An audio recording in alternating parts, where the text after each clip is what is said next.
One of the questions that comes up from time to time is, can I have Medicare and group insurance, or do I need to pick one? And it's not an easy answer. There's multiple things to consider. And so we're going to look at some of those decision-making processes.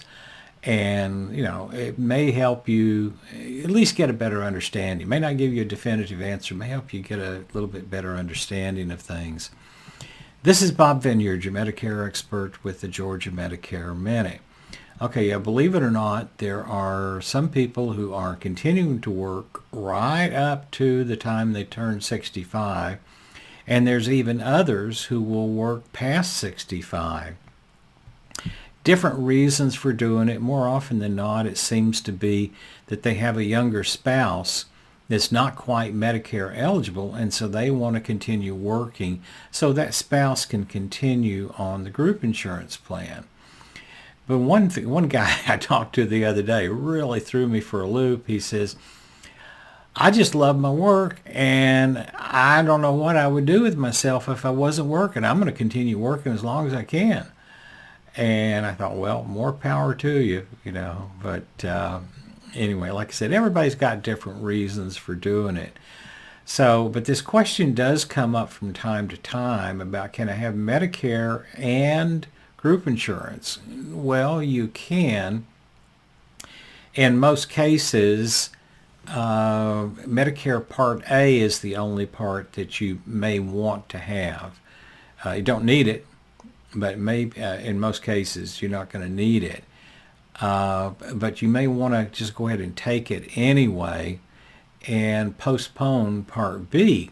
Part A is hospital inpatient. Part B is your outpatient health care.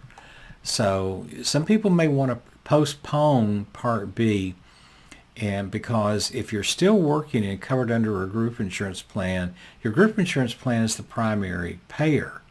Medicare is secondary.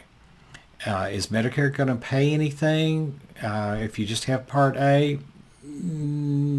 If you end up in a hospital, yeah, Part A might pay something. I got a big surprise a few years ago when my wife, who did work past 65, fell and broke her hip, spent 4 days in the hospital, and 5 months of rehab after that. Those 4 days in the hospital ran $45,000, and I ended up paying about $5,000 of that bill. Not happy at all, because I tried to encourage her to go on Medicare. But I ended up paying about $5,000 of that. And surprisingly enough, Medicare Part A paid $2,200. If they hadn't kicked in after the group plan, well, I would have had another $2,200 out of pocket. So there can be some reasons for continuing to work and taking Medicare Part A, because it may end up being basically a free benefit that you get something out of. Hopefully you won't have to go in the hospital to discover that, but those things do happen. So, it's just one of those things. There are multiple considerations in there. And, if you got questions about it, because it's not one of those things that has a simple, easy answer.